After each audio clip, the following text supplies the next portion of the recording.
Good evening, everybody. This is the Sunday night edition of What's Jimmy Think? And you just never know.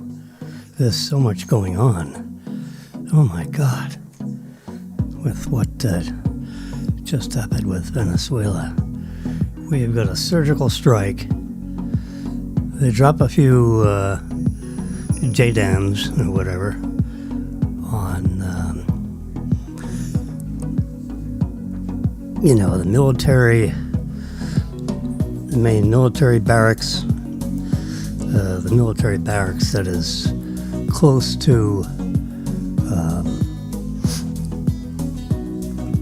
what do you call it, the Madeira folks. And knocked off a serious munitions stronghold, so that looked like a little July 4th celebration. New Year's Eve in Venezuela. Yeah. And they pluck him right out of his place, bring him into New York on indictments that were actually created by the Biden administration. There you get bitten in the butt, right? It's just that he didn't have the guts to do anything about it. Trump got in there with Hegseth, and Rubio is getting incredible accolades. I mean, he is turning out to be one strong sucker, that Rubio, as far as expertise and everything. Yeah. So, it's unbelievable. So, now it'll take, a couple of weeks. There's a hearing. I believe it's scheduled for tomorrow. And, they'll go over the indictments and so forth, and he'll be, booked and bound over, and, he'll get a trial and, get a piece of American justice. He brutalized, he was part of the brutality of that country. I mean, there's 16 years of these dictators that have gone in there and just ruined the country. I mean, it's unbelievable. They chased out all the oil people, so you don't have anyone to really. They don't know how to run the equipment that our oil companies installed there. I mean, we built all that stuff, and basically did the drilling, all the piping. We're talking about, really big pipes. In my background, we did some petrochemical design, albeit on big drafting paper. And it's really quite, it's basically called a huge fractional distillation situation, where you have this huge chimney, of 50, 60, 80-foot high chimney. Now it doesn't have burning smoke coming out of that chimney. It's like a big boiling tube. And let me just say hello. So it's a big boiling tube, and it has openings with pipes. So you have down here, you have where kerosene comes out. Up here you have jet fuel number 2. Up here you'd have hexane, octane, which is a major component of gasoline, and it has a wider tube than most, because it's like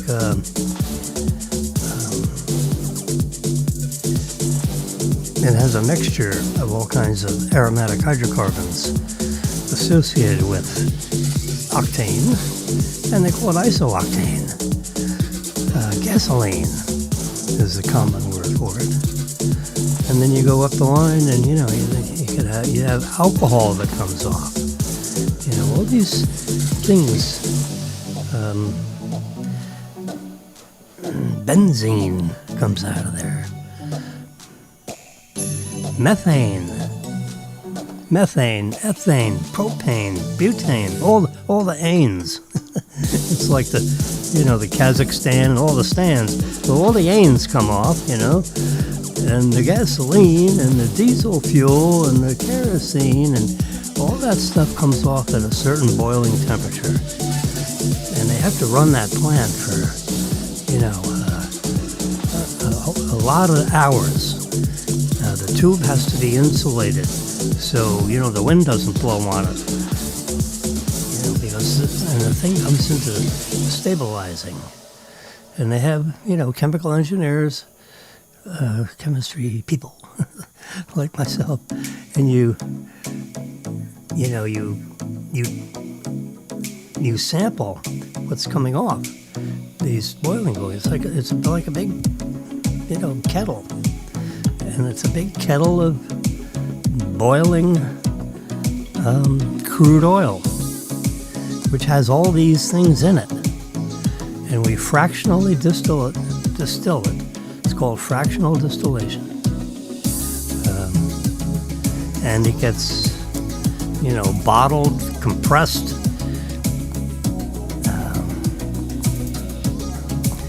Butane is a fluid. That's basically a compressed gas.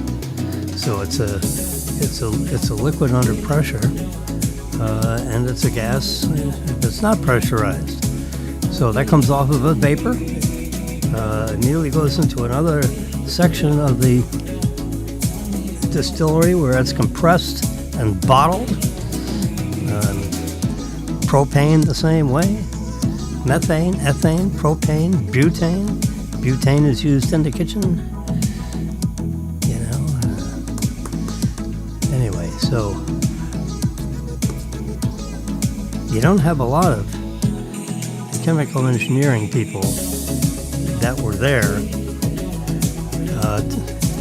30 years ago when it was a thriving country.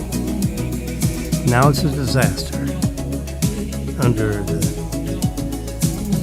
U.S. tutelage. We'll bring it back. But they're going to pay. They're going to pay for us to bring it back. And they'll pay for it in oil. Now we'll,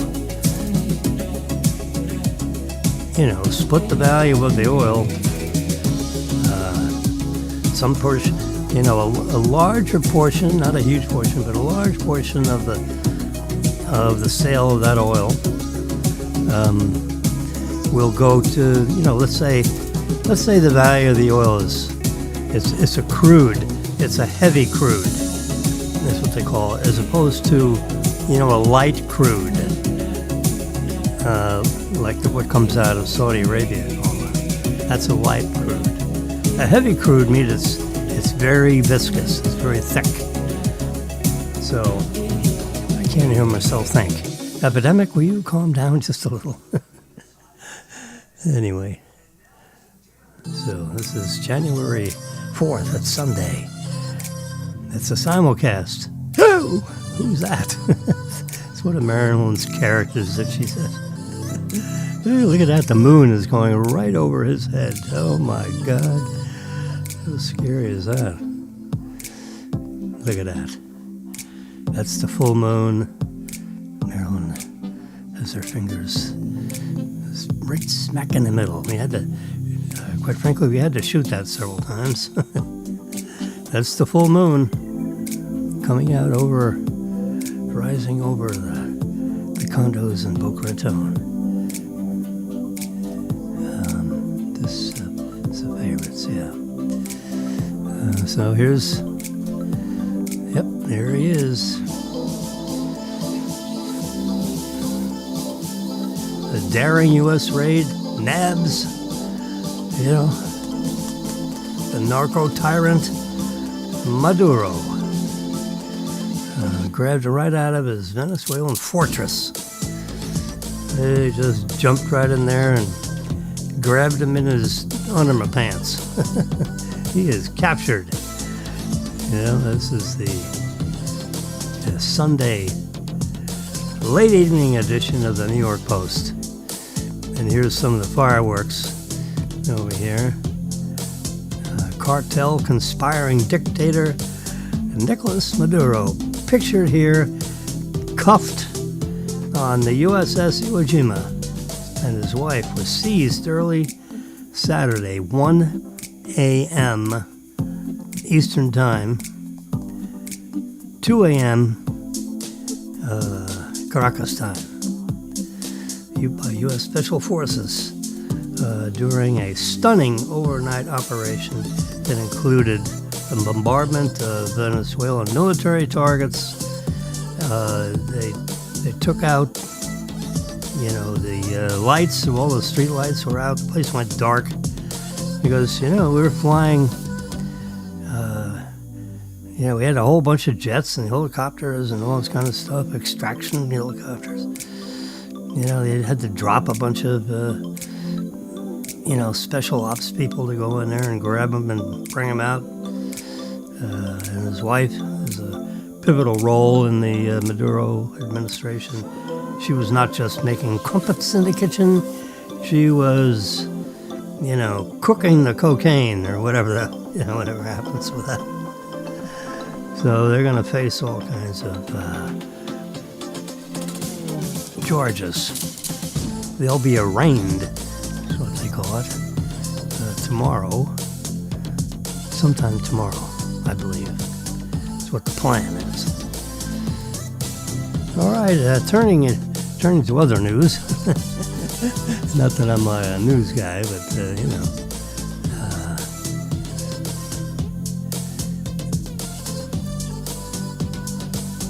Mega Millions rolled over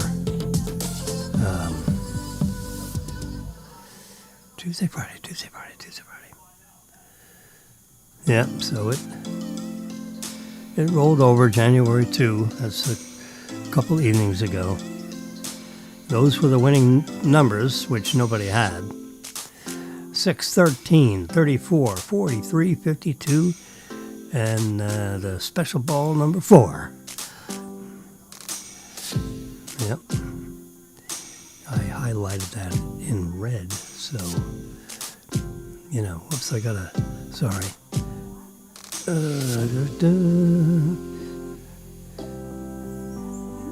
we go. Yeah, I want to make sure you can see what's going on here. What's going on with this thing? Boing. There we go. And we want to add me over on the side here.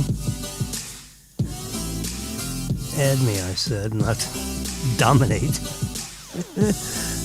Yeah, let's turn the lights down a little bit. This is an evening show. So now we need to switch cameras, please.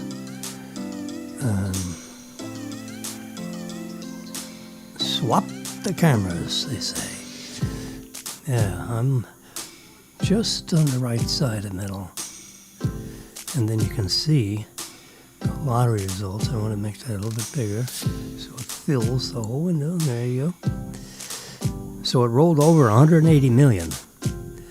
Okay, so what we do is we go back to my photo album. Boing.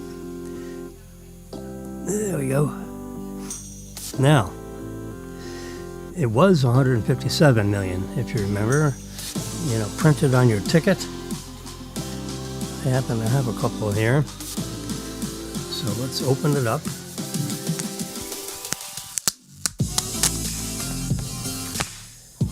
Okay. Calm down there, Epidemic. Get off on no tangerine. There's my couple of winning dollars in here. Gonna win something.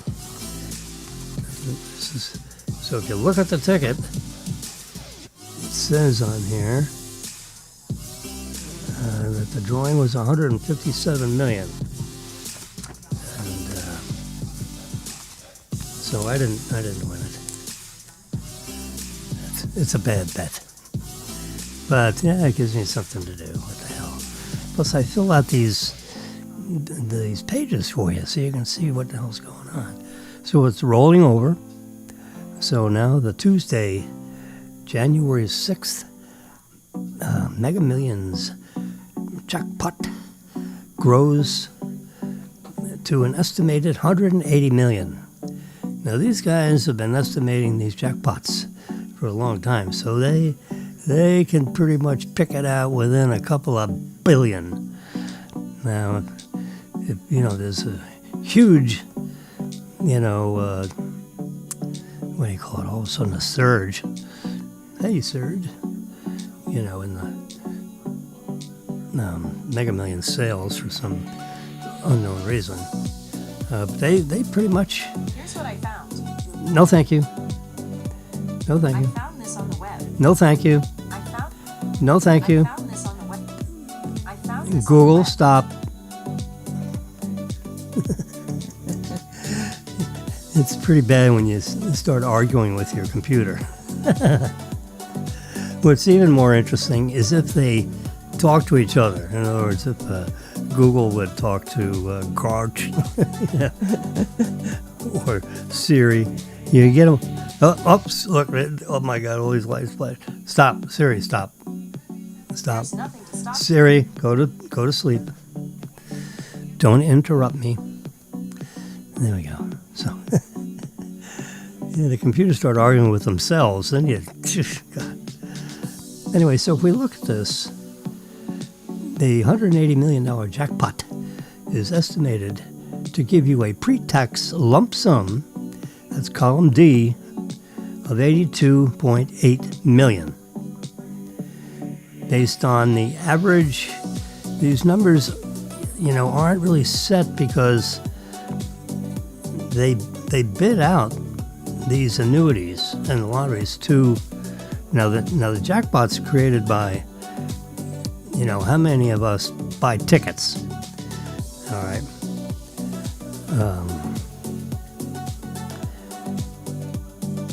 So they don't actually take $180 million in cash and put it in a pot, and then they divide it up into 30 payments if you're going to do the annuity. No.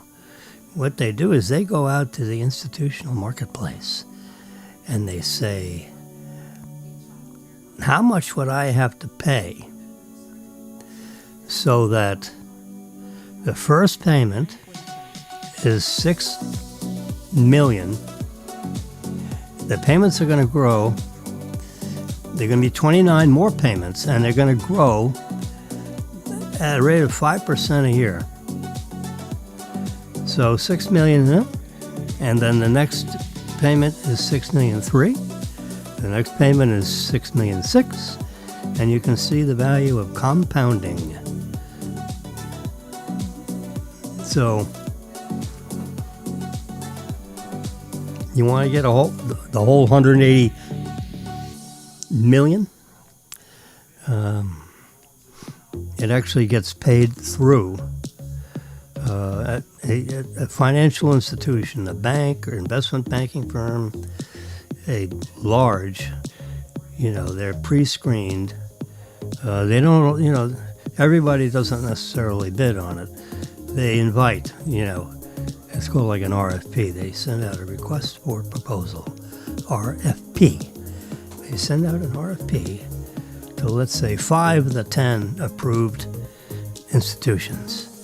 And they pick them out of a hat.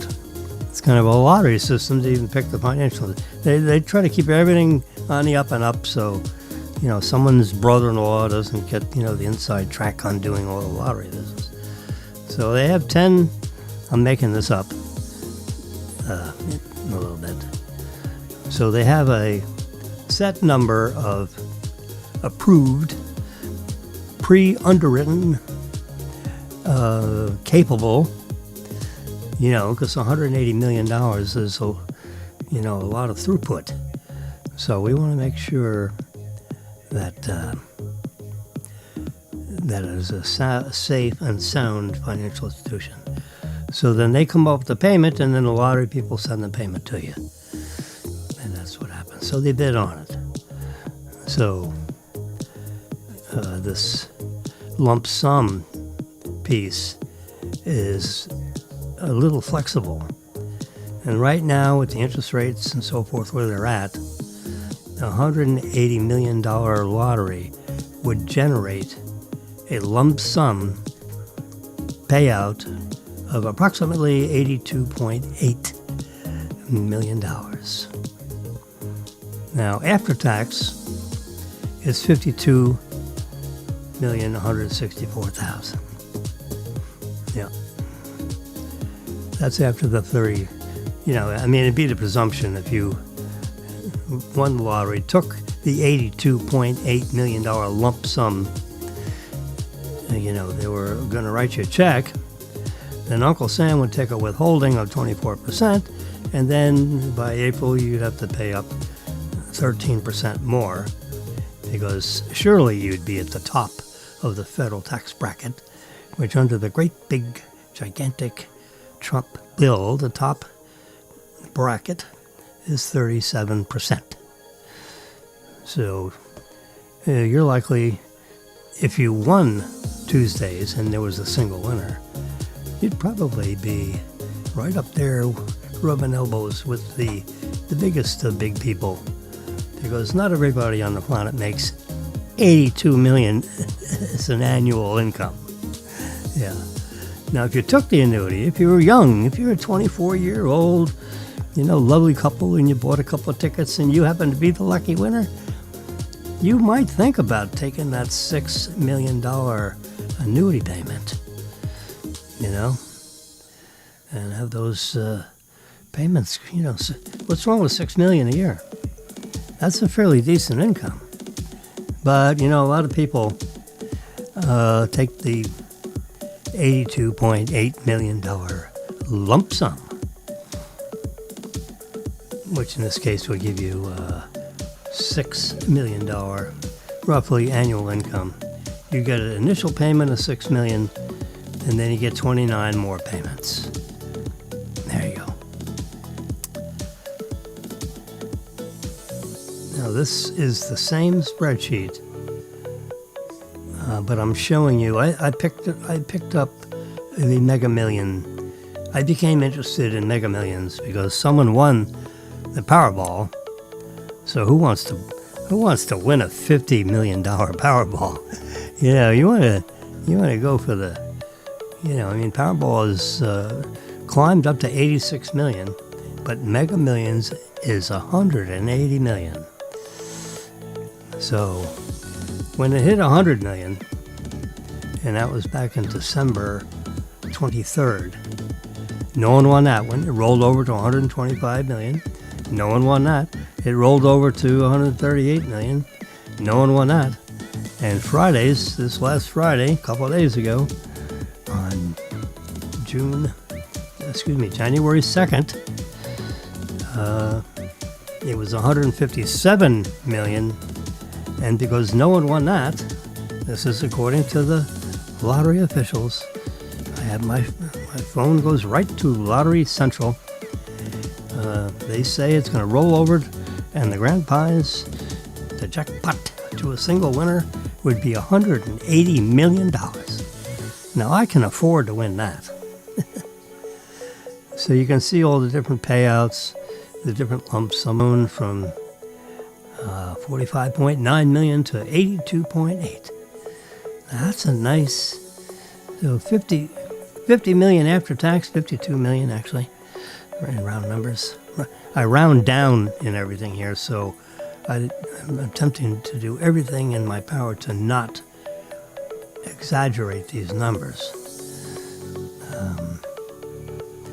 So column A, B, C, D, E, and F. I'm pretty confident about those numbers. I'm not quite as confident about, what the annuity payments would be. It adds up to 180 million. I think the annuity payments are lower. I actually don't think I have the right formula for that. So I'm gonna have to work on that.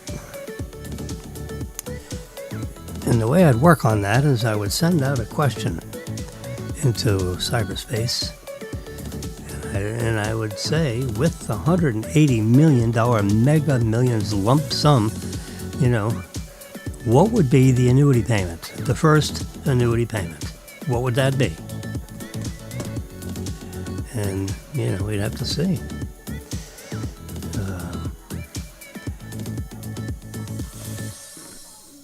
Google? All right, that's not answering. Let's see. Let's try.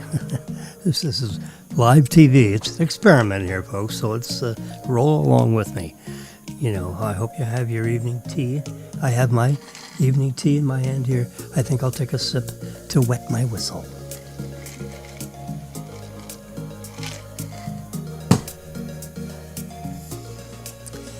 Yes, sir, Bob. So,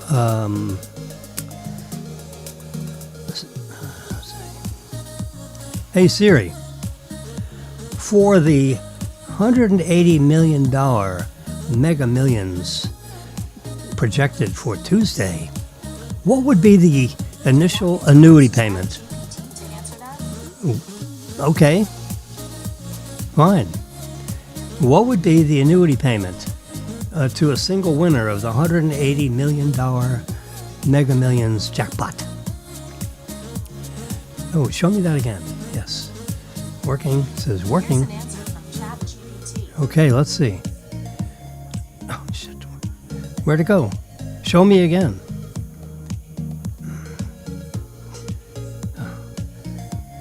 Maybe I have to do a quick print screen. Hey Siri, or ChatGPT, what was the answer to that question? ChatGPT asks, I'm here to help. What Okay. would you like to do or know? What I want to know is, with the Mega Millions jackpot of 180 million, what would be the annuity payment to a single winner? Mega Millions annuity prizes are paid over 30 years, starting with a smaller first payment and increasing by about 5% each year. For a $180 million jackpot, the first payment would likely be around $2.7-3 million, and the total over 30 years would add up to $180 million before taxes. Okay. Thank you very much. Okay, so I have to redo that. So, and you can see on the screen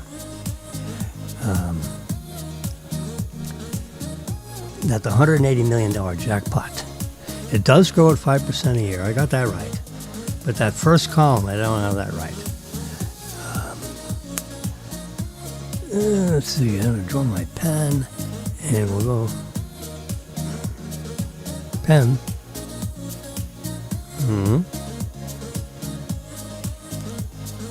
There we go. That's what we need. All right. Well, I'm gonna fix that up. So it's about half that. All right. So you want to see me do it in numbers? So I'm gonna.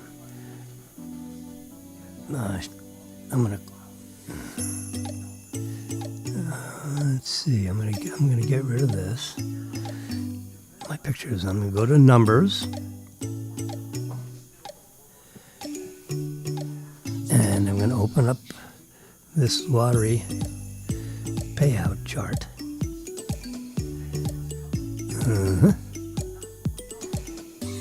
There we go. Now this is the real deal here. So I'm going to go in here and edit that equation.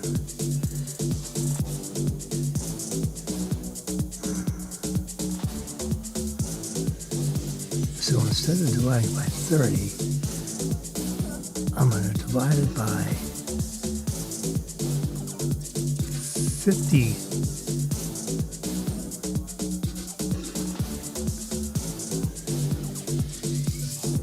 Yeah, let's see what that turns out to be. All right, that comes out at 3.1 million. It said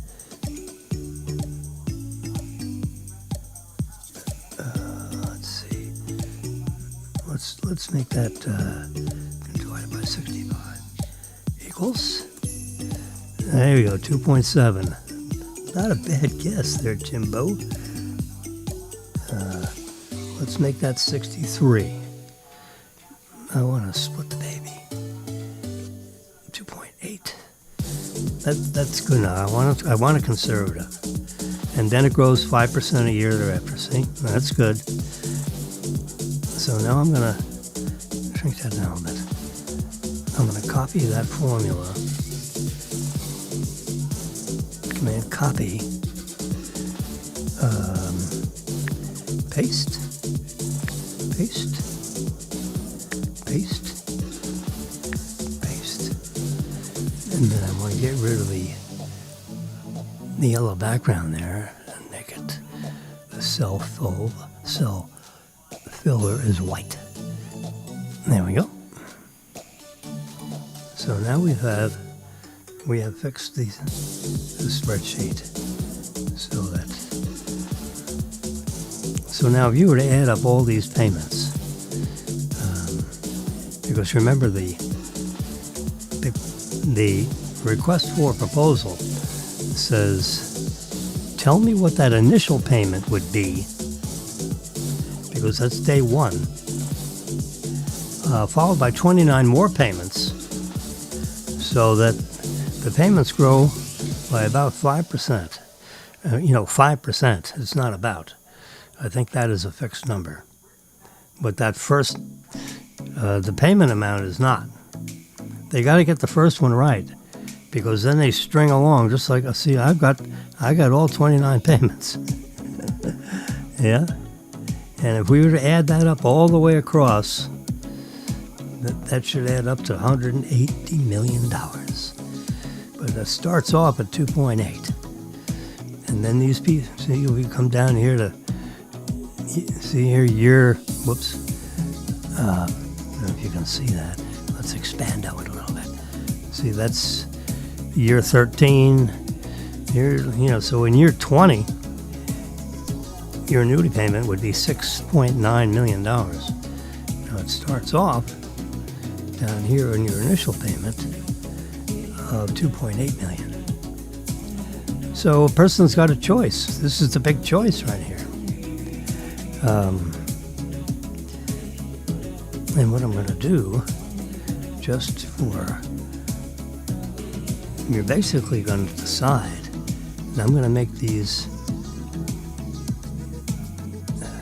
I'm going to go here, and I'm going to increase the font. One more.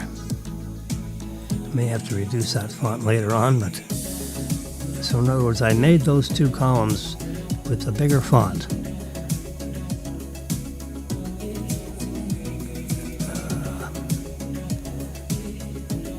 Let's make it 20 point.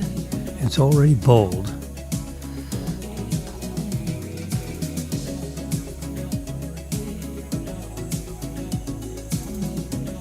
Yeah. So that's 22 font. Yeah.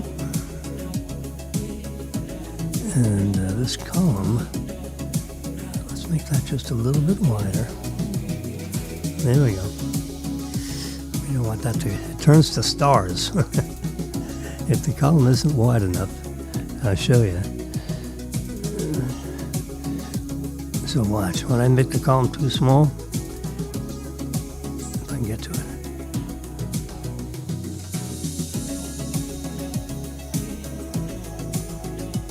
Where'd the other column go? Oh, I lost it up. One nice magic thing about spreadsheets, I can backspace it. There we go. I loused up.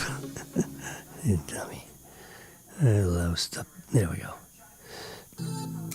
I'm trying to show you what happens. You see, you truncate the column, so we want to make it big enough, so I want the number big because it's big and beautiful. Matter of fact, I'm even going to make it bigger.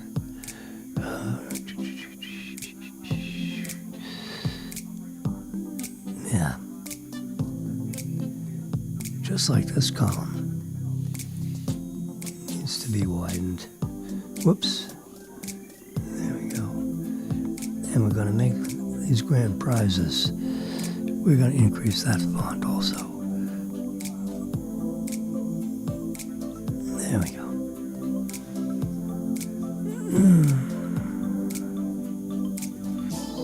Gotta make that column a little wider now.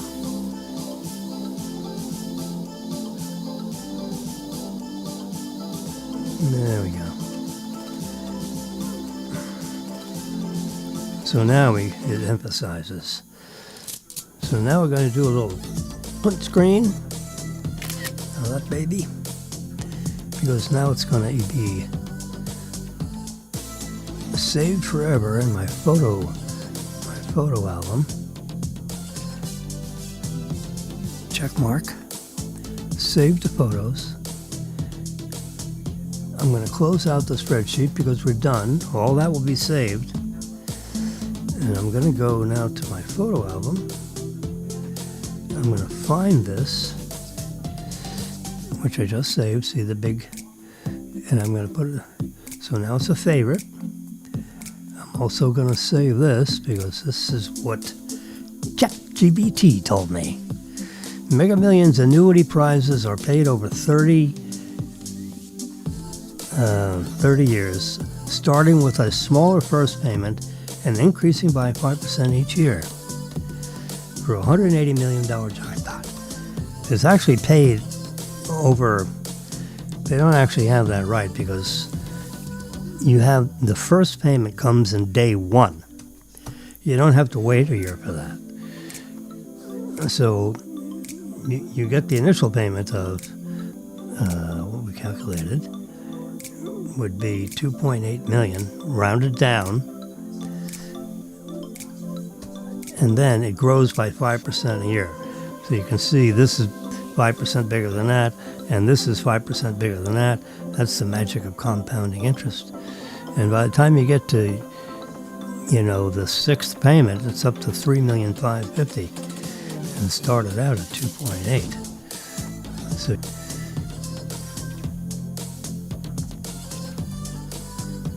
So that's why I highlighted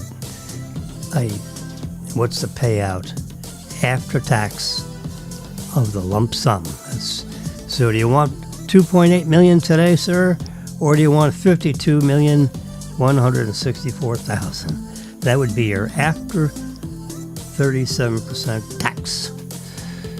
So if I were to win that, I would take the 52 million.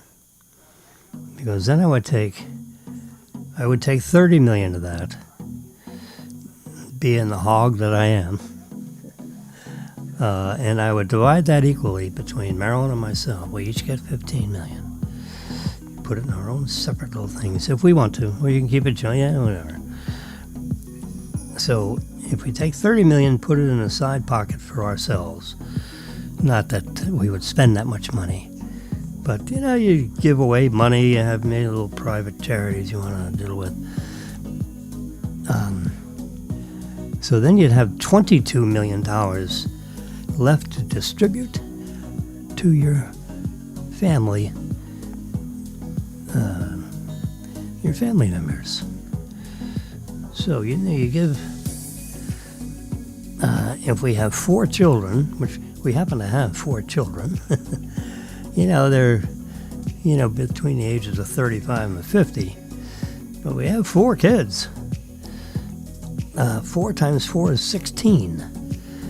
So 4 times 5 is 20. So give each one of them 20, that's 22. So if we give them each 4 million, 4 times 4 is 16. Then you have 16, and you got 7 million left to give to cousins and uncles and, Uncle Bob and all that stuff.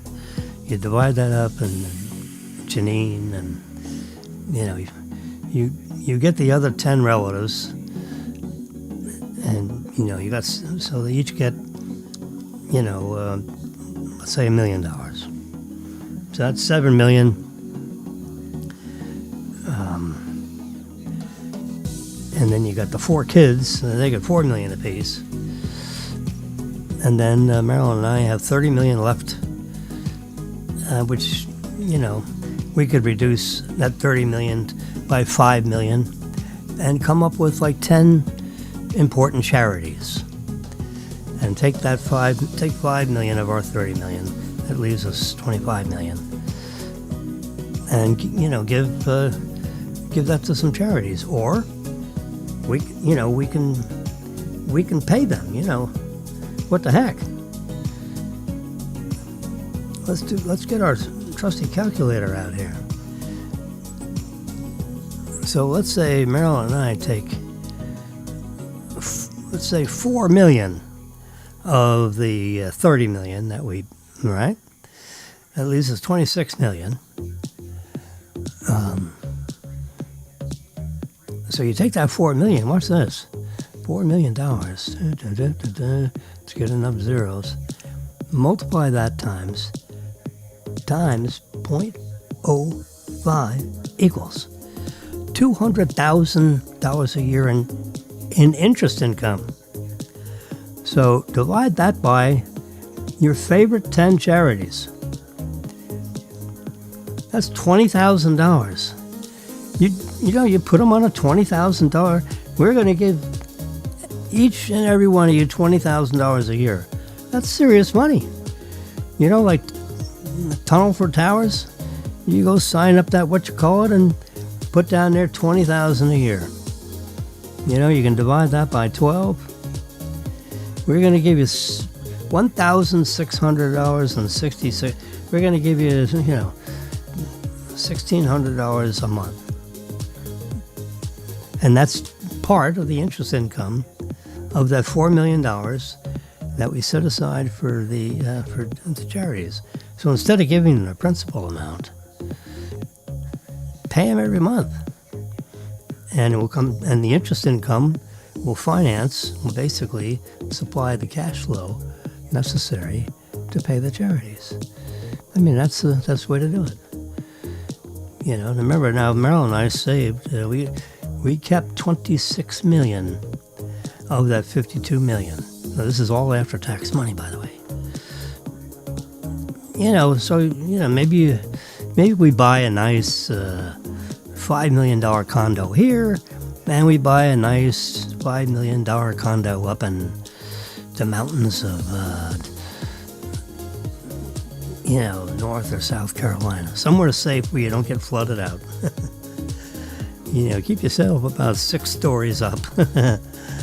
You can buy a pretty nice place up in North Carolina for $5 million.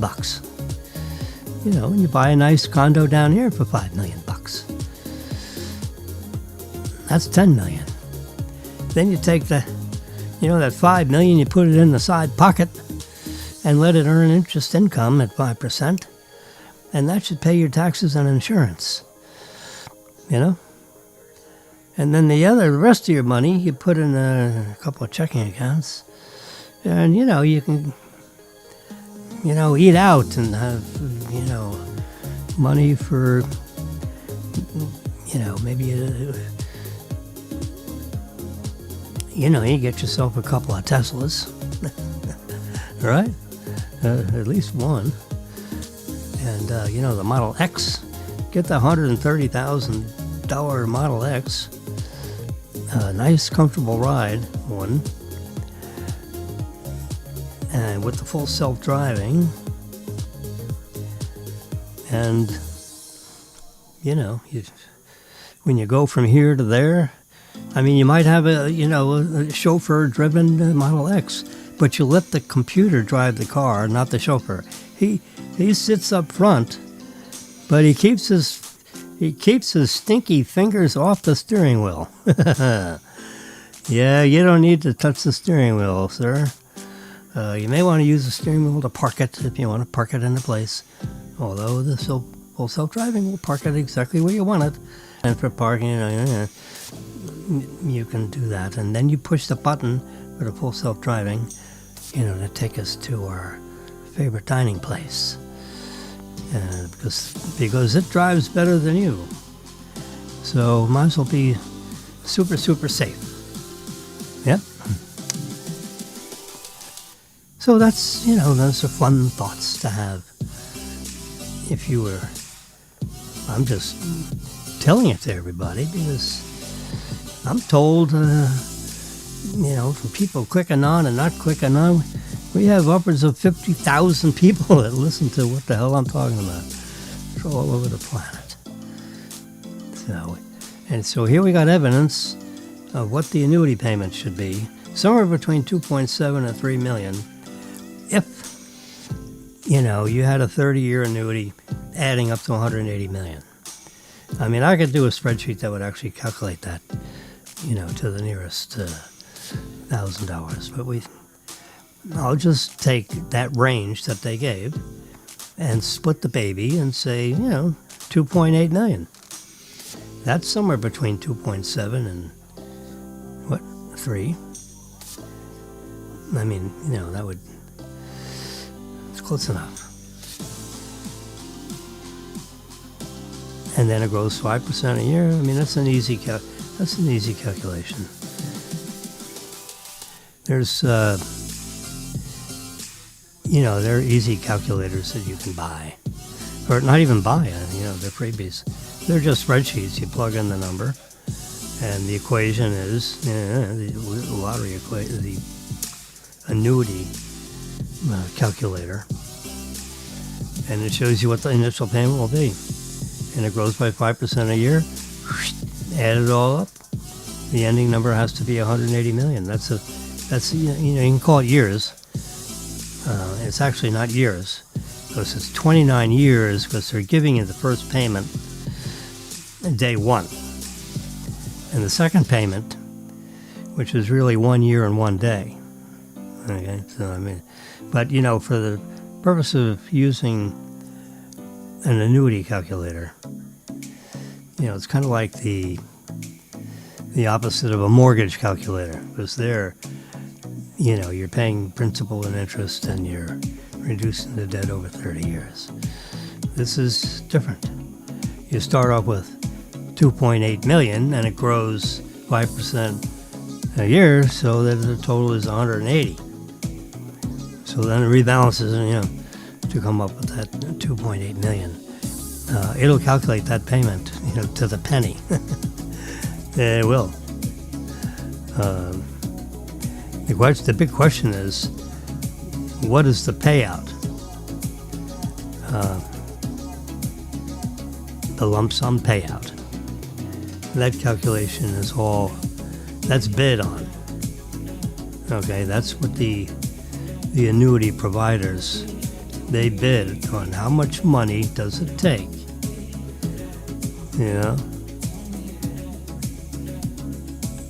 How much do I have to, so when you have a $180 million jackpot, that's what you'll get.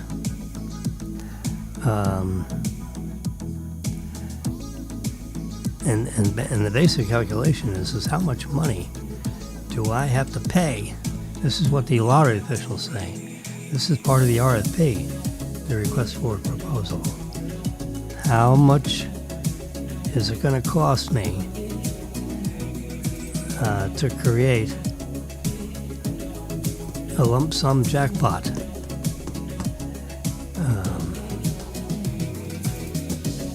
Of 82.8 million.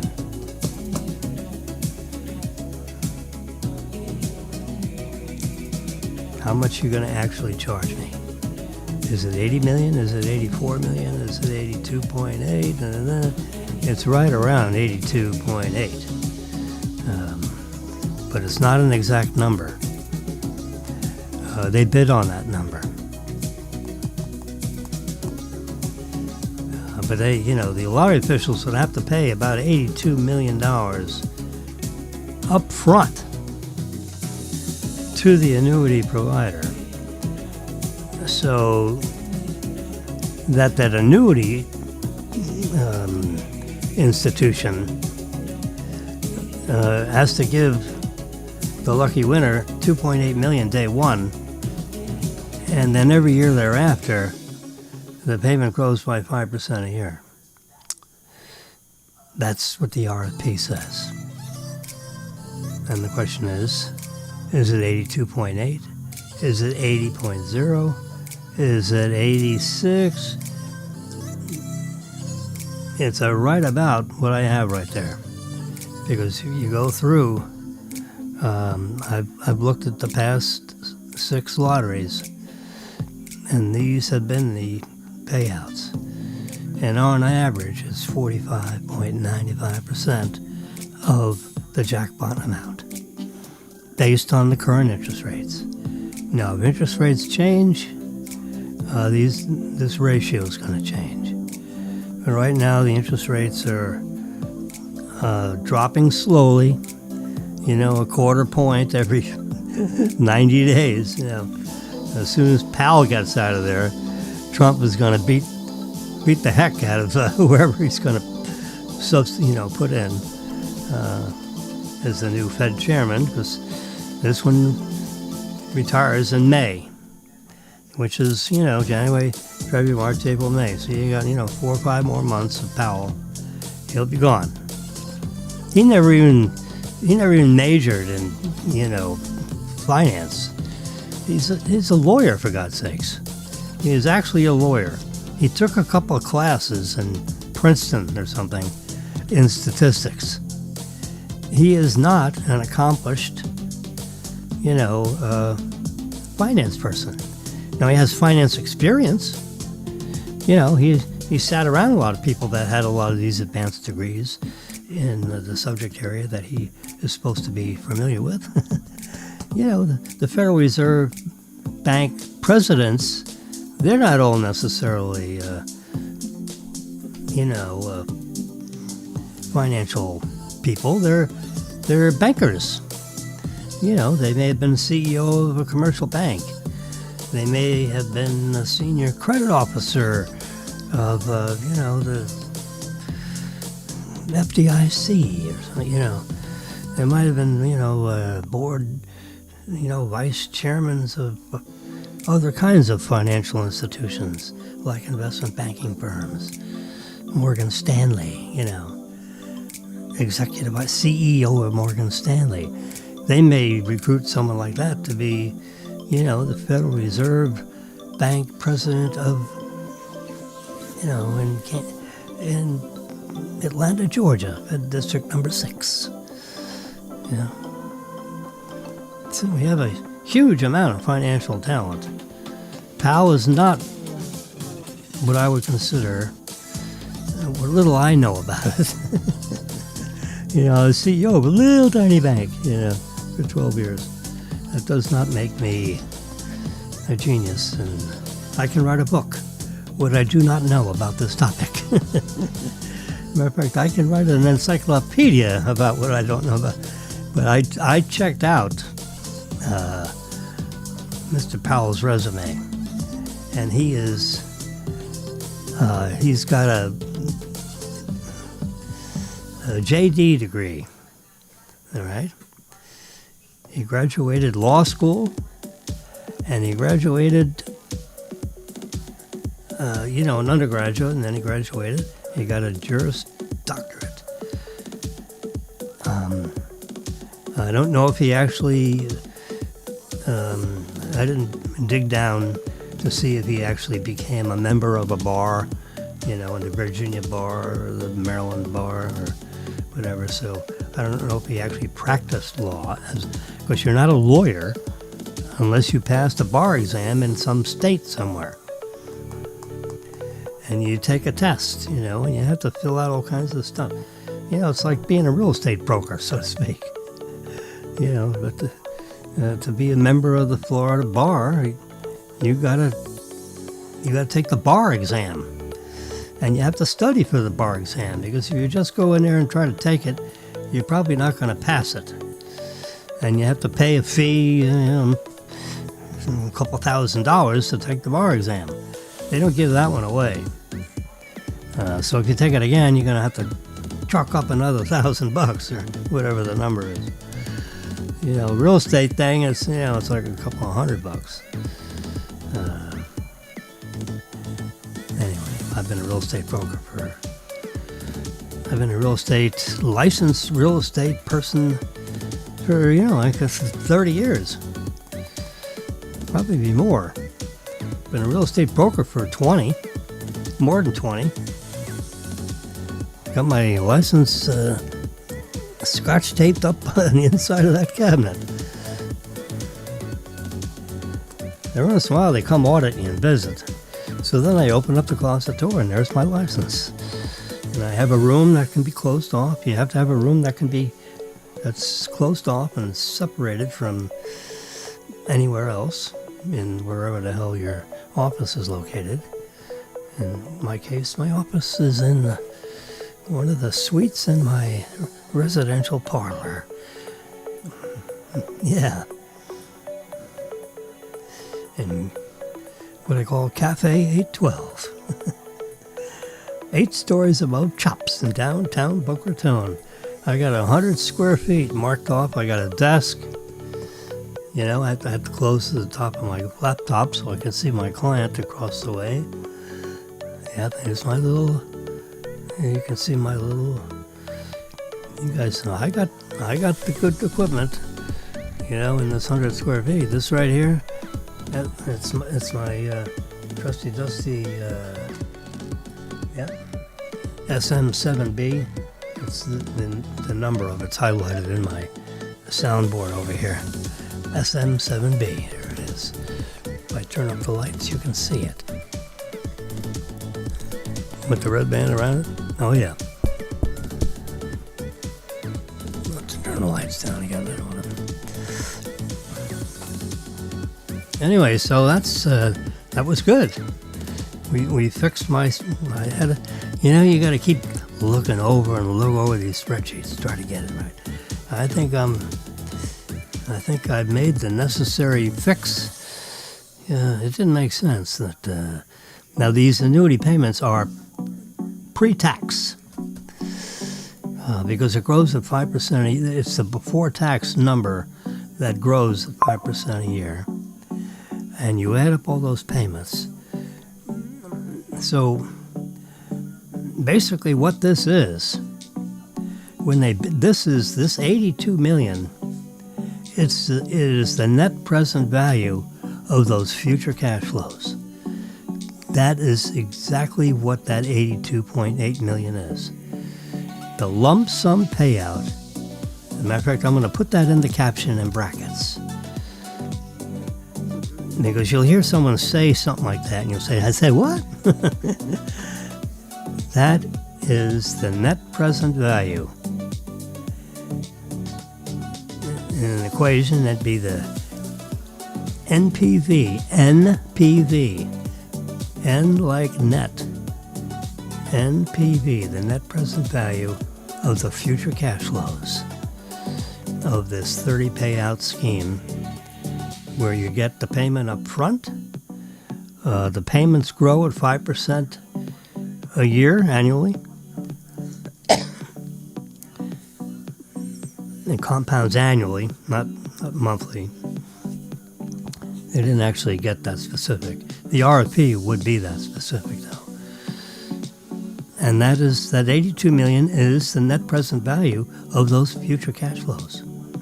Yes, sir. And I'm going to put that right up in there in column D.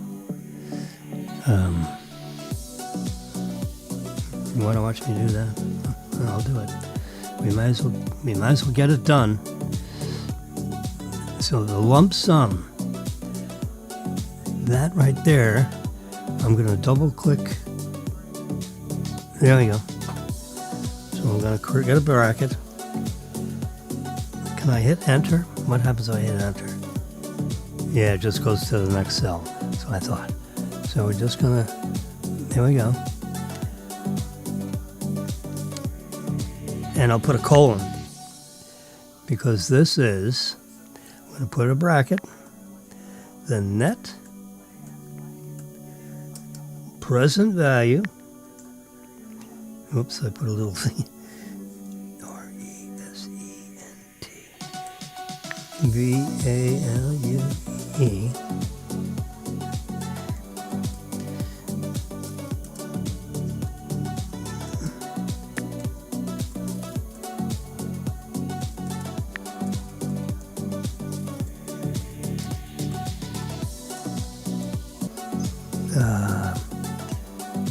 End bracket. FLOWS. Cash.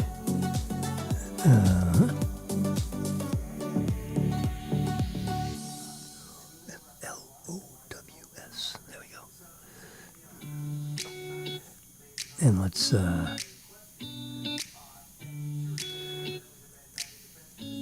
hyphenate cash flows. I'm going to make this readable by the average person. Okay? Lump sum pre-tax payout estimate. Colon. The net present value of the 30 future cash flows. Yep.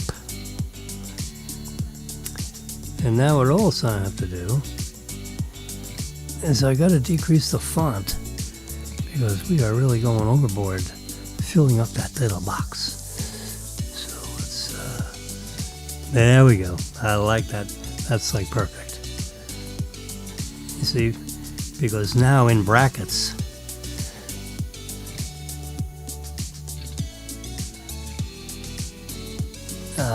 might as well get that. And we'll, instead of that colon, I'm going to put an equal sign.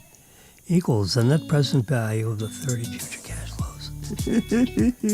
Growing at 5% a year. That is it. That is the language. That is the language of the finance people. It's the net. I don't need a comma. Where did that comma come from?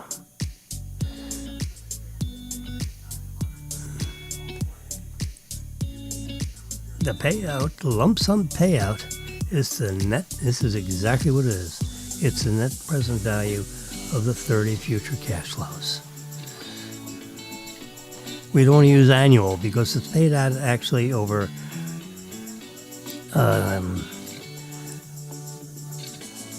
29 years.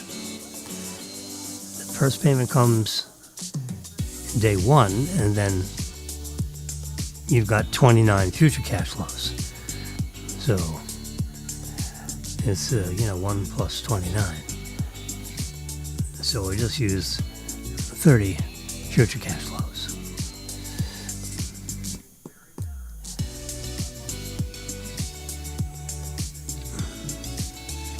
There's a couple of little idiosyncrasies that you'd actually have to get the proposal. And I imagine if you sent a request of the lottery officials will give you a copy of what a blank RFP looks like. Because it's, the compounding is not monthly, the compounding is annually, because the payments are single payments once a year, and you get the first payment on day one. You don't get the first payment on day 30, at the end of the month. You get it at the beginning of the month, at the beginning of the year. And that would begin the day that you accept the net present value of the future cash flows, which case is $82.8 million, and that number is rounded. And if you add all that up, if you add up all those future cash flows over that 29-year period, it would add up to $180 million. It has to add up to $180 million because it was a $180 million jackpot. But the investment banker only had to pay $82.8 million to get it. The other $100 million is actually the compound interest over the 29-year period. You see that? It goes at $82.8 million. That is the principal value. Yes, it is. So that's how they bid it. Yep, that's it right there. So we have that. We got that column filled out. That is exactly what that sucker is. Thank you very much. That's if someone wants to argue about that, please send me a text. I think I've got that column D. The header on that column says lump sum pre-tax payout estimate equals the net present value of the future cash of the 30 future cash flows. Now the first, it's a future cash flow in a sense because the jackpot is you receive you gotta accept it within 180 days. So they only let you go 6 months. Why you would wait that long is beyond me. Most people hurry the hell up so they can get their slimy hands on that $52 million.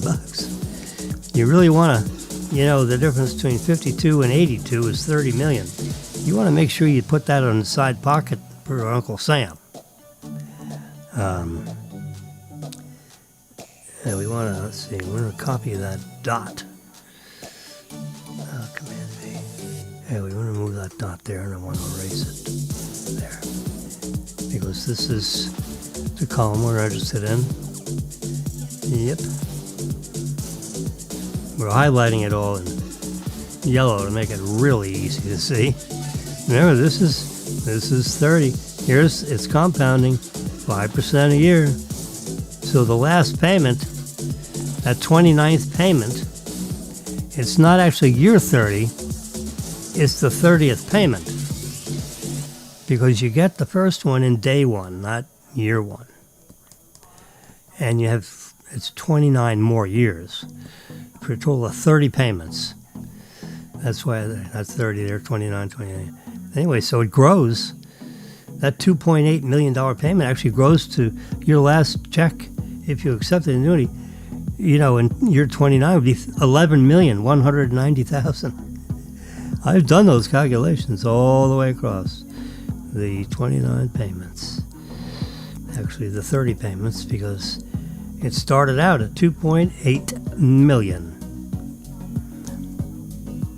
And you add all those up, and that is the net present value of the future cash flows. Now, after tax, it's a $52 million thing after your tax liability. Yeah. So the $52 million is 82.8 times 0.63. Because if Uncle Sam gets 0.37, that means you only get 63% of that 82 million. And that's how you calculate the 52 million. Now see the payments? That's coming off that $180 million jackpot. Because what is the net present value of these future cash flows?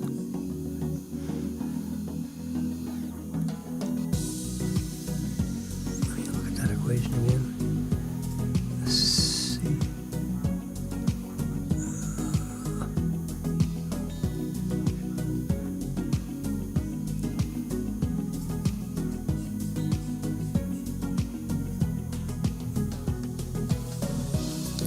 Yeah, there you go. That's right.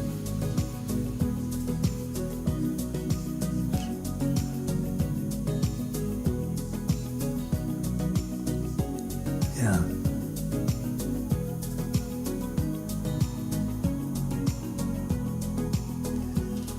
since this is actually not an annuity spreadsheet, so I may as well do a print screen of this. Because I'll be talking about it over the next several days. Because this jackpot, the balls are not picked until 11 p.m. Tuesday night, right? This is a Tuesday, Friday thing? Yeah, I think so. Save the photos. And now I'm going to close out numbers, which is, numbers is the name of the spreadsheet program. That's functionally equivalent to Excel. All right, so here's, since I changed the column heading on this, I'm going to delete that.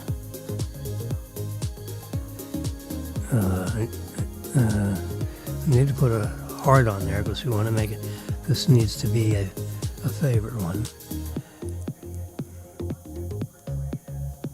So I went slightly higher than the 2.7. So instead of, if you go the difference between 2.7 and 3.0, that's 2,000,008 something. So I rounded down to 2,000,008. If I had an actual annuity calculator, I could pin that down tighter. But this gives me enough. ChatGPT searched through, a whole bunch of different software sites, probably including, this lottery, that lottery, all the state lotteries, all kinds of sources. And they give you a summary. I'll ask the question again in writing. I'll send it to Google and do an AI search and see what that comes up with. But right now I have a source, and this is what it said. I've augmented my spreadsheet to give us an estimate of that initial payment. And you could you could take that payment and increase it 5% all the way across and have a total column, and it needs to add up to $180 million. And you can just keep changing that 2,000,008, 2,000,008.1, 2,000,008.2, 2,000,008, and see what it would be to get to the 180. So you could, even if you didn't have an annuity calculator, you could calculate what that initial payment would be. But I'll just take their estimate.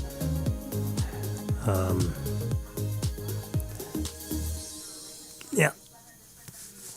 All right. So, hey, good for us. This is now this is a picture file, so now I can do all kinds of stuff with my fingers, and I don't have to worry about lousing up the spreadsheet, because this is touch screen on these iPads, so you got to be very careful when you diddle-daddle around. I had to touch the column, and I had to touch it like 2 times to open up the column, and then I had to hit one more time, to put my cursor in the right place on that column heading. The lump sum pre-tax payout estimate is equal to the net present value of the 30 future cash flows. Notice I didn't say the 30 annual, because it's actually 29 annual, 29 and a day. So instead of, getting through all that semantics, it is the net present value of those 30 future cash flows, which happen to grow at the rate of 5% a year. I read that somewhere else, so I got 2 sources on that. Cool. I am really happy we discussed this a little further. I knew that number was too big. You know, I mean, you just add that all the way across, it would be 180 million. You know, and that wouldn't be growing at 5%. It'd be 6 million fixed. It's not. It starts out at 2 million and it goes to 11. That's how it grows 5% a year, and you add them all up, and it adds up to 180 million. That's what it has to do, because if you won the jackpot, and it's a $180 million jackpot, and that number is determined by the amount of ticket sales. So they calculate by the quantity, and these ticket sales are $5 a ticket. They're not $2 tickets, they're $5 tickets. That's why the lump sum, that's why the jackpot is growing. Even though I think what they did, now I'm pulling this right out of my fanny, but you know what do you call it, Powerball, you know, Fantasy Mega Million is different than Powerball. They're two different organizations. They have their own rules and regulations, although they're similar. I don't know if they all are run in the same states. I don't think they are necessarily. They could be. But Powerball draws 3 times a week. Mega Million, you know, it's like, you know, Monday, Wednesday, Saturday. All right? That's when Powerball is. Mega Millions is Tuesday, Friday. So that way, every day of the week, either Mega Million or Powerball is producing lottery results. They don't necessarily produce a winner, but they draw balls out of the ping pong balls out of their separate machines. They're totally separate machines in different buildings, you know. And different signs and different logos and, you know, different colors.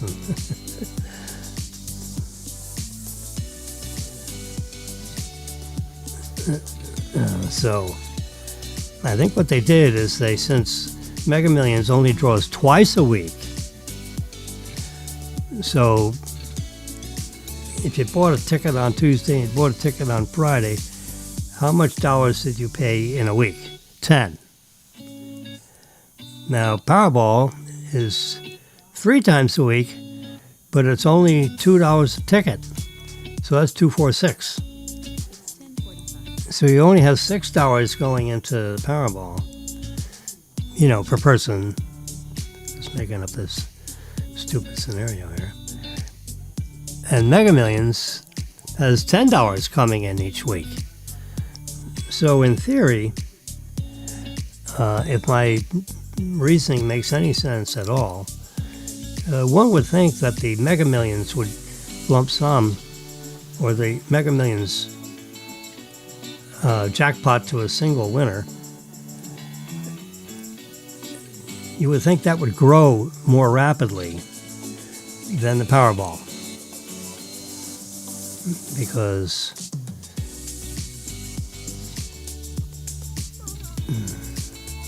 with the 2 drawings at $5 a ticket, that's $10 a week would be coming into Mega Millions, as opposed to 246, a $2 ticket, 3 times a week. It'd be $6 going in, assuming everybody just bought 1 ticket, you know, every time the lottery pulls.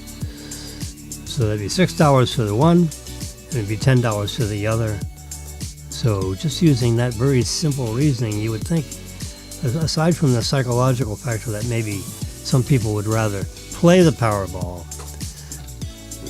because it's you know, some people just buy 1 ticket for $2, and maybe they don't want to buy 1 ticket for $5. You know, I don't know the psychology about all that, but let's, you know, we'll see. I have a print screen.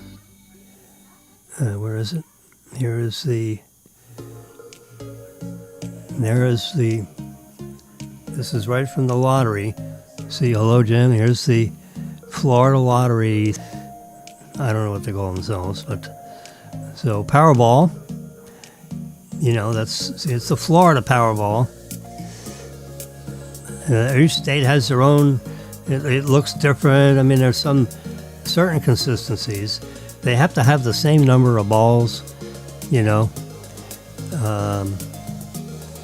they have the Powerball itself, and then they have 5 numbers, and now Mega Million has five ping pong balls, followed by it's Mega Millions ball. I don't know what they call it. It's a yellow ball. And that's like up, goes, I don't know what the highest number is, goes up to 60 or 63 or something. So that's where I got the 180 million from. Yep. So this is growing.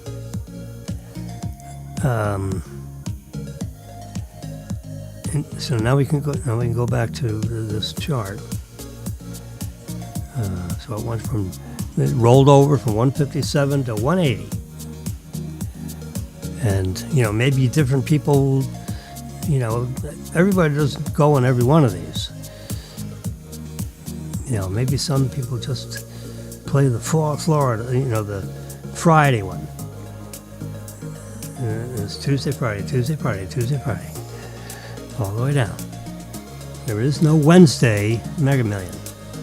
That would be Powerball. Tuesday, Wednesday. There's no Thursday Mega Millions. There's a Friday.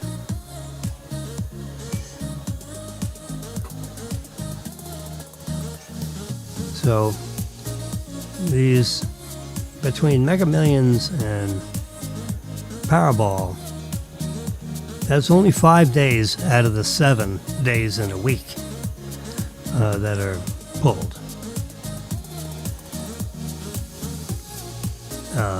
And I think it's not Thursday and not Sunday.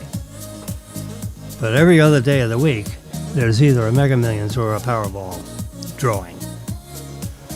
All right, that's a little factoid for you. Now, I did a print screen just of 4 of the payments, just to show the compounding nature of that 2.8 million. So you get that 2.8 day 1, and then 1 year and 1 day later, your account's credited with $2.94 million. A year after that is 3.08, and the year after that is 3.23. So it grows from 2.8 million to 3.2 million. I mean, that's a $400,000 increase in the annual payment, and it's only 3 payments. 3 years, because this is year 0. And then year 1, year 2, year 3. So 3 years and 1 day, it's grown, $430,000 So you can, the next 3 years, it's gonna grow, 500,000 or 600,000. That's why it's up to 11 million at the end of the 30 years. All right, so I'm glad we changed that column. The lump sum, the pre-tax payout estimate equals the net present value of the 30 future cash flows, growing at the rate of 5% a year. That's what you got to put in your rusty dusty calculator. And it keeps doing the iterations, over and over and over again. Because it has to add up to 180 million. And what would that first payment be?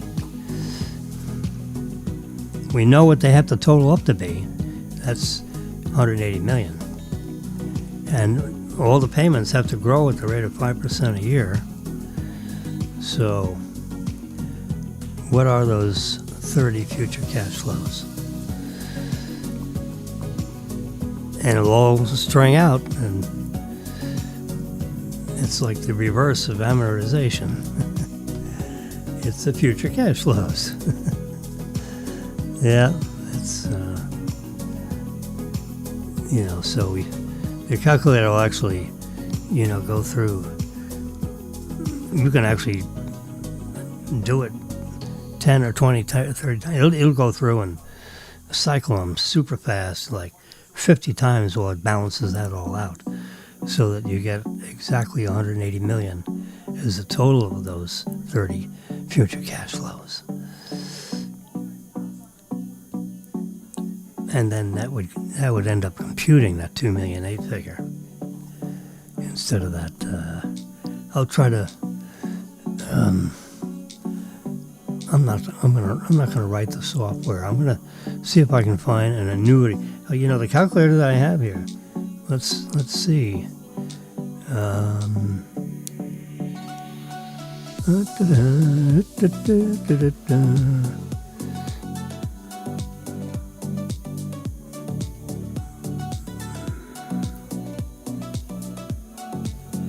looking at what the choices are with this calculator.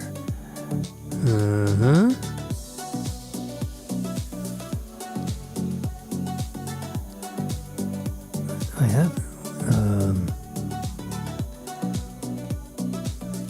Let's close this calculator out. I have several calculators. Oh, I bet it's on my phone instead of in here. What do we actually call this one? Preferences.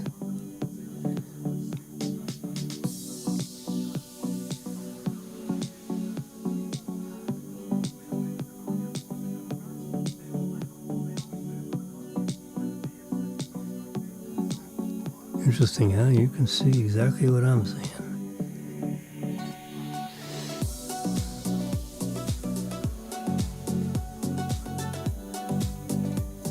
Done.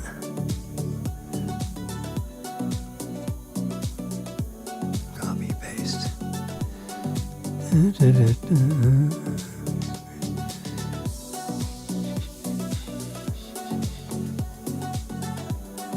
Reverse Polish. Algebraic.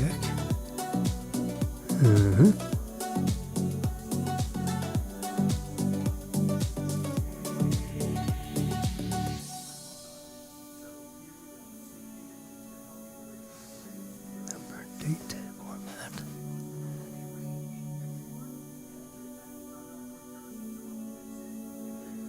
Now let's see what this is right here.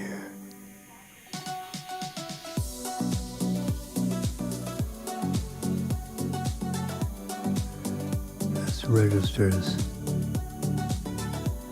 This is trig.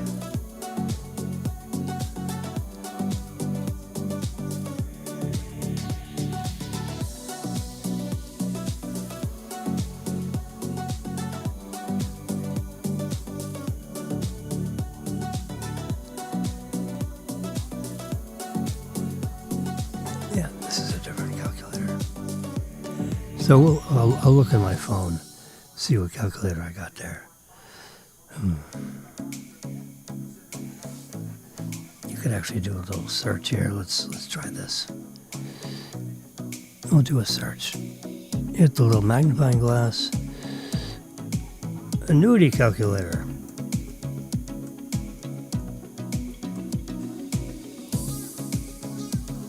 Annuity calculator. Look there. It's right on the top. There we go.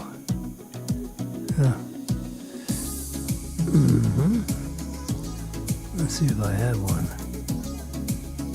Annuity simulator.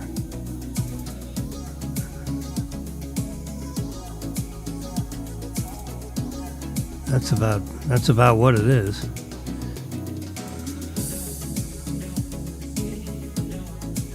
Let's see what this is.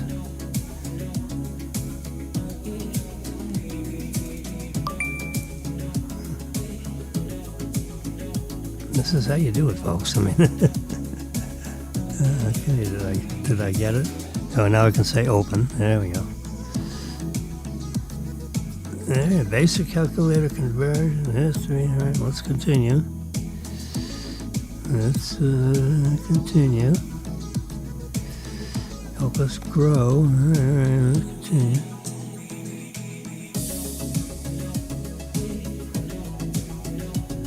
Free trial. 1 week free. And it's $5 a week. All right, well, we'll continue for free.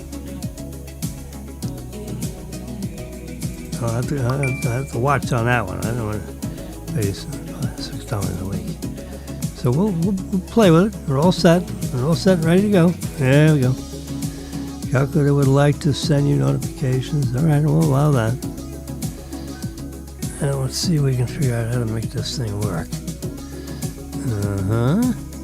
More than just a calculator. I'll bet it is.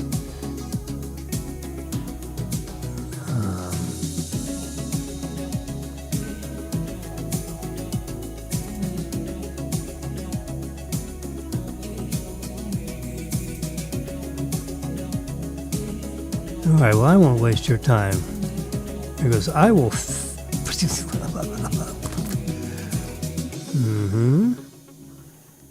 I don't actually see how I get to annuity standard. To show it on the fractions percent currency.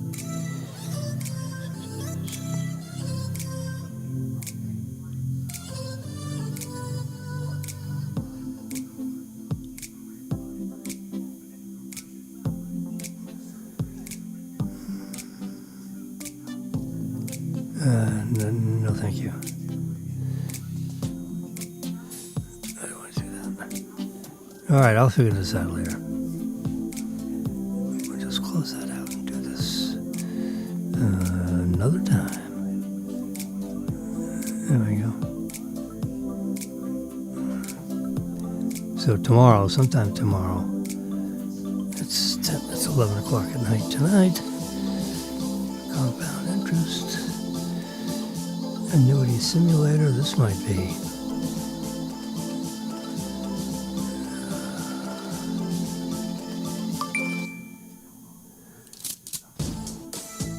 It's loading, it says open. There we go.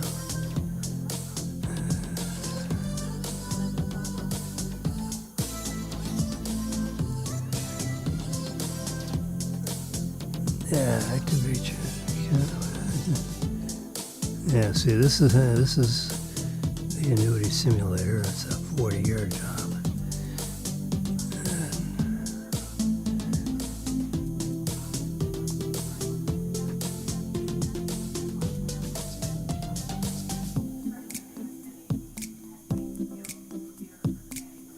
So you go through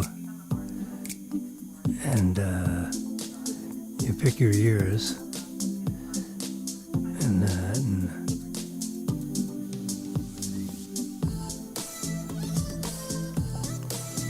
Your annual rate, you would change that to 5%.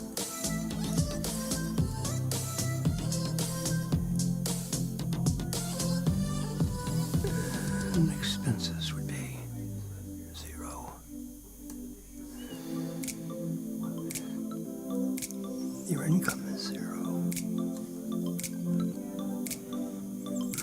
Can that be a 0?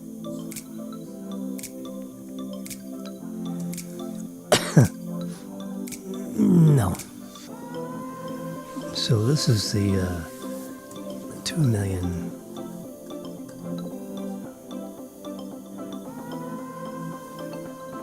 So make sure we get the right number of zeros. 2,800,000. There we go. So you got 2,800,000 coming in. It's going to grow.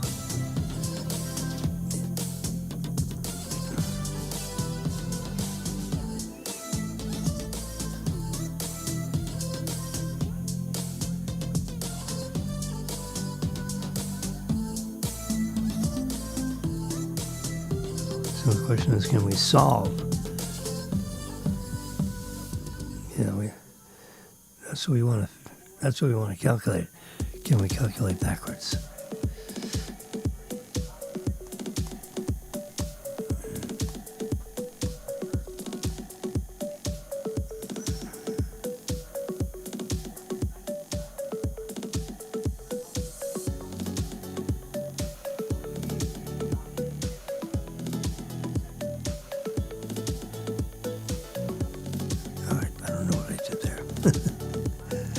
I think we need to get out of here before I end up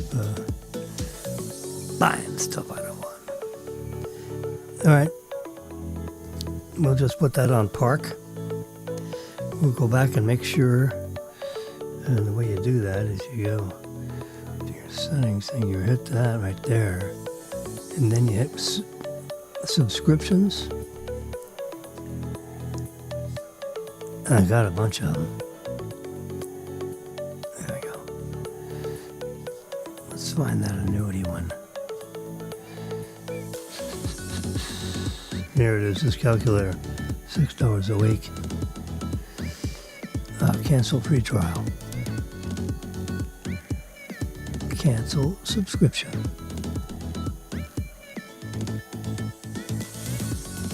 Then we go back to the list. There we go, show cancel. So on January 11th it goes away. So I can play with it until January 11th. See, now I don't have to worry about beginning. Because I got a lot of them. I got, some are free and some are $1 and $10. And some of the important ones, like my Photoshop Elements, is like $35 a year. But it's, I'd rather pay $35 a year than pay $280 lump sum. Everyone has their choices. I'd have to live to 190 to break even with that, particularly since I'm over 80 to begin with. Holy mackerel. All right, so we fixed my thing. I'm going to see if I can calculate that 2.8 million just for the fun of it. There's got to be an annuity calculator out there that I can figure out. Someone had probably written a spreadsheet program where you can just fill in some of the numbers and it'll calculate the rest for you. There may be a user form in numbers. All right. You all have a great evening. I've been yakking away here an hour and 40 minutes. It's 11:05. I'm going to sit down, put my feet up, watch the Sunday evening news, which is going to be all about Venezuela. What I think is going to happen with old Venezuela and their oil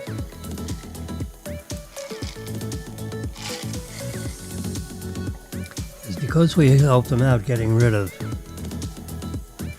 Maduro, which he'll go through a trial and, who knows, maybe he'll be found not guilty. Can't imagine, but, he's got the weapons and this and that, and they have all kinds of evidence, supposedly, to choke a horse. And, all the legal geniuses are going to be going through what the possible evidence is. Noriega, he went to prison for 30 years, and after the U.S. prison, then he went back to Panama and died in their prison. Yeah. So, same thing will probably happen here with this guy. He's already 58 or 9 or something. So he got like 20 or 30 years in prison. He'll probably die in the U.S. federal prison. He never get back to a Venezuelan prison because they'll try him too there. Yeah. Anyway, what's going to happen is that we're going to drill, baby, drill. We're going to help Venezuela drill, baby, drill. We're going to go in there and we're going to fix up all their rusty pumps and valves and piping and go through and maybe re-engineer to a certain degree their refinery situation and the way they pump and deliver to the tankers, in the Atlantic Ocean. And we're going to charge them for that. We're going to send our engineers up there, and we're going to work our asses off down there, and get that all built up. We engineered and put it all together to begin with. Well, it's had 28 years of neglect. So we got to fix it up and make it work. They're probably only operating about 10 or 15% of capacity. So we want to increase their capacity to 100, 120% of what it is, what it should be. Not what it is. If it's at 15%, we could increase that by 10 times. Making that up, of course, but 7 times makes 100%. So with what they got, if you just went from 17% to 100%, didn't really add anything, you just got it all fixed. But we could probably add another 30% on top of that, so that's why I say it would increase it by a total of 10 times what they're presently doing. And of course we'll charge them for that and say, okay, we're gonna set for paying this bill. And that's going to be ongoing over the next 5 years, by the way. We'll send down teams of people to come down here and get this working for you, for your government. And we're not going to confiscate your oil, but we're going to get paid for the work we do. And we're going to, this is the part I'm making up. This is Jimmy just inventing something. So let's say they go to their parliament and we make a proposition. And Trump says, look, we're going to set the price of the oil at no more than $30 a barrel. All right? We're going to give you $15 a barrel value for the barrel, and we're going to get $15 a barrel to pay off the bill. So you're going to pump out this number of millions and billions of barrels of oil based at $15 a barrel to pay the bill, because it's going to cost you $200 million for us to get this up to speed for you, or $500 million, or $1 billion, or whatever the hell the number is going to be. So we're going to pump the oil out of the ground, and we're going to get $15 per barrel, and we're going to essentially buy that oil from you for $15 a barrel to pay off your bill, and you're going to ship the oil to us in these waycombs. Or you're going to refine it there, and you're going to send us refined. Probably better you refine it and send us the refined product. And we'll buy gasoline, we'll buy jet fuel number 2, we'll buy methane, ethane, propane, butane, and we'll buy the refined product. And we will make sure your refineries are working up to speed. And then instead of sending us crude, you'll send us refined product. Because we don't actually have the refining capacity. So, maybe we increase our refineries a bit and increase your refineries a bit. But you'll pay the bill for that at the rate of $15 a barrel. And the other $15 a barrel is going to go in your treasury as you pump out the oil. So we'll take the value of $15 a barrel, and you take the value of $15 a barrel. It goes right in your treasury. Or your half, you can sell it. If you want to sell it at open market prices, that's fine. You can do that. So, we buy a barrel at $15 a barrel, and you can sell each of your barrels, we keep track of them, at the going market price of the commodities, for heavy crude. Light crude is a little higher premium than heavy crude. Because heavy crude is a little harder to refine. It's a more viscous, thick, black mud kind of a consistency. Whereas light crude is, the viscosity is a lot thinner, if you will. It's not thin like water. It's, and it's thinner than honey, but thicker than water. Yeah. You can just imagine. And the Venezuelan crude is thicker. If you stirred it with a spoon, it would take more energy to stir it. Let's call it medium mud. Whereas light crude is not muddy at all. It does have viscosity. It's not as thick as honey, and it's not as thin as water. Okay, the more dense it is, the harder it is to stir it. Anyway, the principle, it's measured, and the terminology for that is the viscosity of that fluid, whatever it is. Maybe light crude has a viscosity similar to heavy cream if you had heavy cream in your refrigerator. Whereas heavy crude, would be like maybe twice as thick as heavy cream. How about that for a comparison to your kitchen? I'm not too far off with that. I have a little tiny bit of experience with fractional distillation. But isooctane has a very established, because it has a particular boiling point as it comes up to fractional distillation and comes off as a gas at a certain boiling point. And that gas flows out and then condenses, and you call that isooctane. Pentane, heptane, octane, benzene, all those, they're called aromatic hydrocarbons. And they're all fractionally distilled all the way up a 50 or 60 or 70 or 80 foot pipe, depending on, big, 10 foot diameter or something.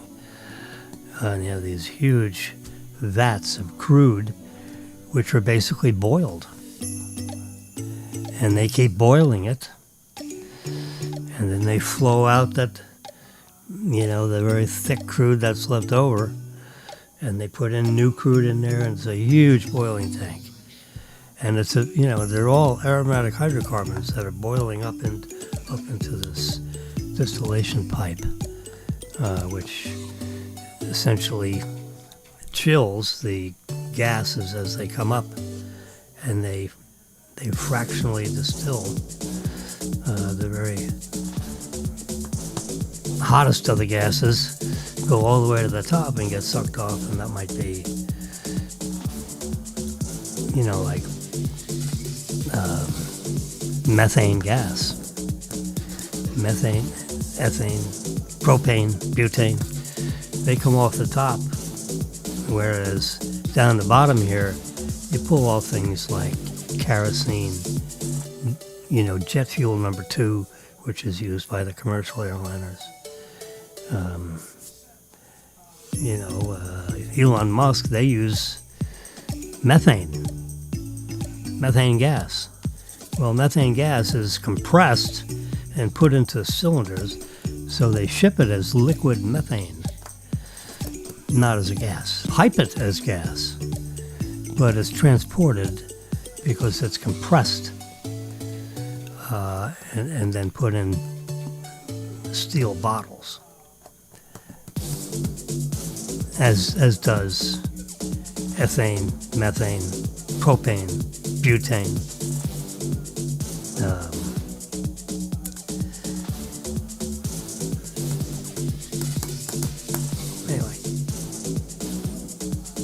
that'll be, so this whole Venezuelan thing is going to be a multi-year effort to get their country back up to speed.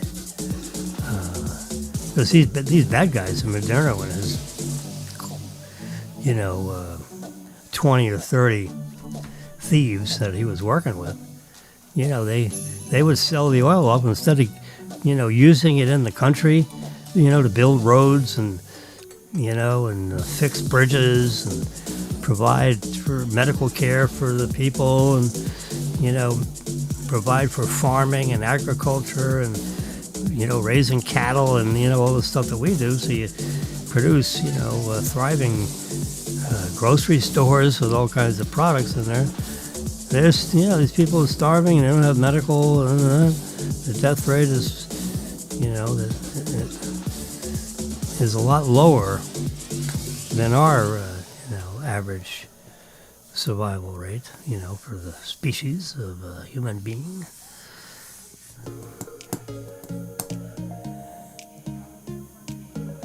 Provide for the common defense, build a adequate defense. They'll buy jet airplanes and stuff from us, and we'll teach them how to fly them, and we're going to bill them for all that, and they'll pay us back in oil. With that, in refined product, they'll pay us back with hundreds of millions of gallons of gasoline, hundreds of millions of pounds of methane gas, millions of pounds of jet fuel number 2 for our commercial airliners.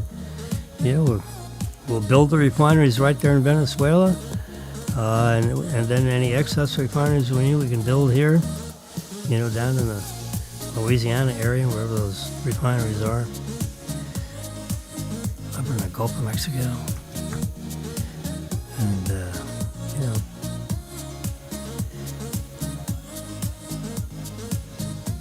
and China won't get that cheap, refined product anymore.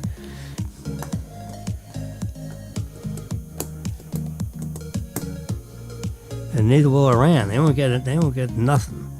You get all our bad guys have been stealing, this stuff. Moderno is China's paying Moderno. He's buying gold bullion, and he was getting ready to run away with, tens of thousands of pounds of gold, which is, billions of dollars worth of gold. But no, he wanted to be a jackass, so we went and got him. Now he's in jail and facing life in prison, and will probably be convicted. I mean, it's a trial situation. Can't imagine letting this guy loose. And if they did let it loose, he'd be turned over to the Venezuelan Justice Department, and they would try him. They'd probably hang him on the spot. But that means they have a civilization. They'll refine their civilization once they get rid of this stupid dictator and they get a government in there that'll function similar to our democracy. We're not trying to create a democracy. That he was pretending to be a democracy. He just decided that he wasn't going to leave. So he was elected. He actually did get elected. We don't know if it was really a fair election or not, but this last election he lost by 70%. He said, I'm not leaving. And since I have all the guns and shit, get away from me or I'm going to shoot you. So everyone just, is like up to his mercy. Except now we plucked him out of there. And now we have to, we've got people on the ground in there.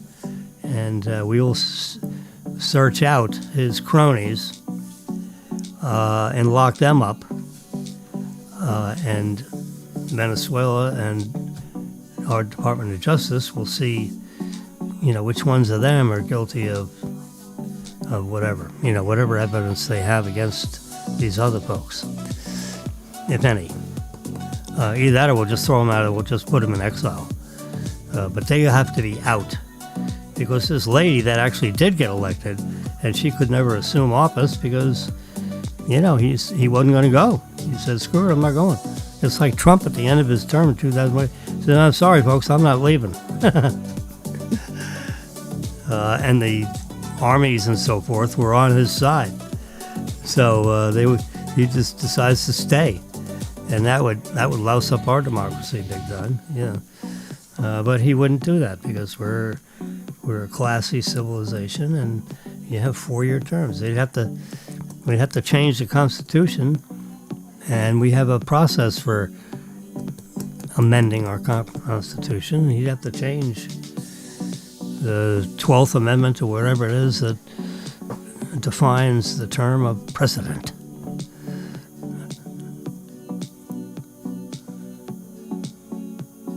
As one of those amendments limited the term. You know, our Constitution didn't actually have a limit. We put a limit in, and I think the limit is in the 12th Amendment. I don't want to look it up at the moment because I'm into 2 hours now, and it's 11:30. It's time. You know, this is all being recorded, by the way, and it's on YouTube. I think, what do you call it? Facebook bombed out pretty early. There was something wrong. I don't know why they bombed out early. I'm going to have to check the settings in the preferences, and I think I have to click off either the high-quality audio or I have to click off the high-quality video. I can't have both of them high quality. For some reason or other, YouTube, Facebook drops out. But it's supposed to be a simulcast between Facebook and YouTube. And so, if you happen, YouTube is a very reliable, deliverer of podcasts. I rarely have them bomb out. And if they do bomb out, it's because my internet connection is lousy. Let me go down here and see if I can... I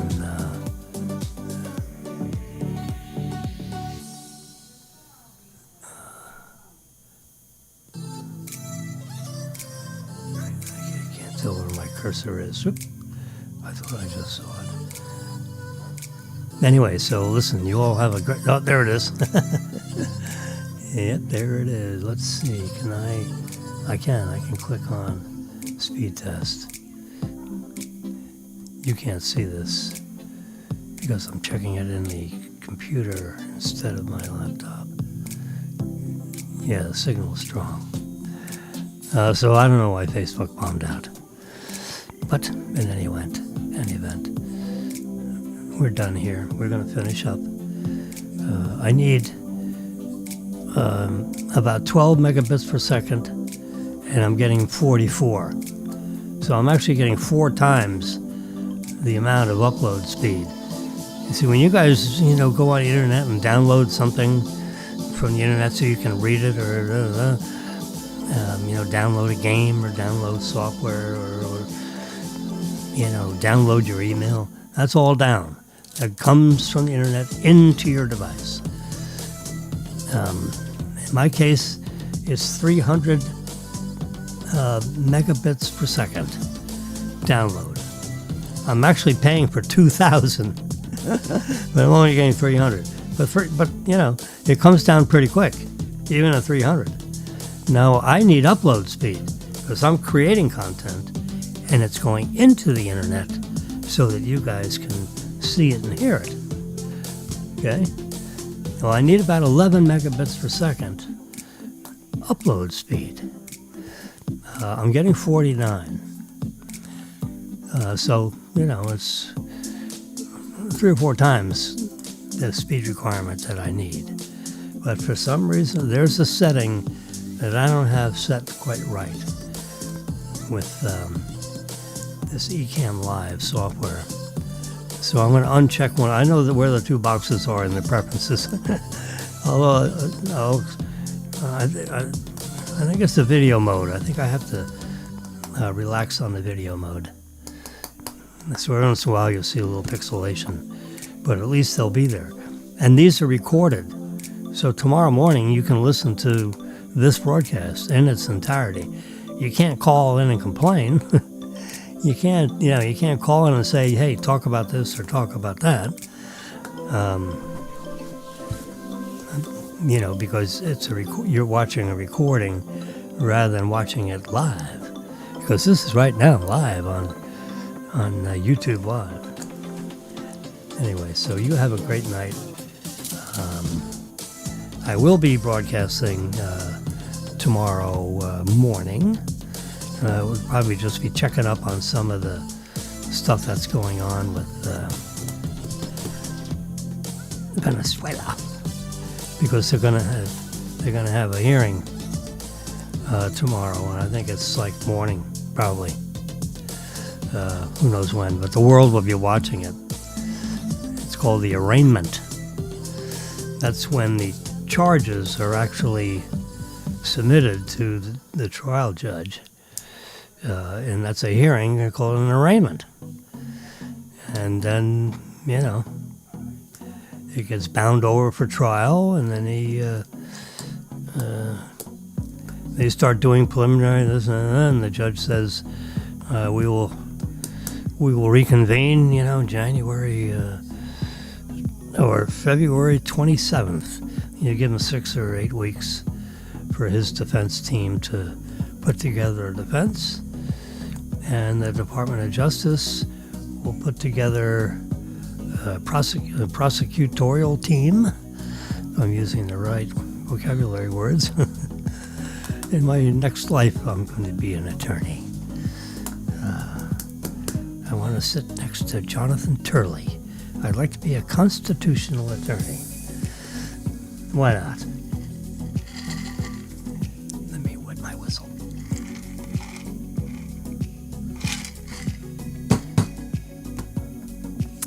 I have a little bit of an engineering background here. I put together this whole thing, which is really no big deal if you just read about how to do it. And, I'm told I have an IQ over, marginally over average. So I can figure stuff out, I can figure it out. I'm going to find an annuity calculator. We'll try to figure out how to do that, so I can have a little more, and I may build that. I'd like to find a numbers, in other words, a Mac numbers version of an annuity calculator that's actually built into a spreadsheet. Rather than buying a calculator, let's find a spreadsheet calculator. I'll do a search on that tomorrow. And I'll guarantee there's a whole bunch of them. Because some guy like me will actually just do all months, do 30 months. Doesn't have to have too many parameters. Keep it simple. I want a 30-year spreadsheet annuity calculator. Gosh, a 30 payment. It can be years, months, seconds. Just tell me what the interest rate is per year, month, or second. I mean, it's really as simple as that is. And that's what the annuity is being paid here on these lottery things. They are annuity payments. It's 30 payments. 29 years and 1 day worth. Because he's getting the first payment day one. And he's getting the 29th payment 29 years from now.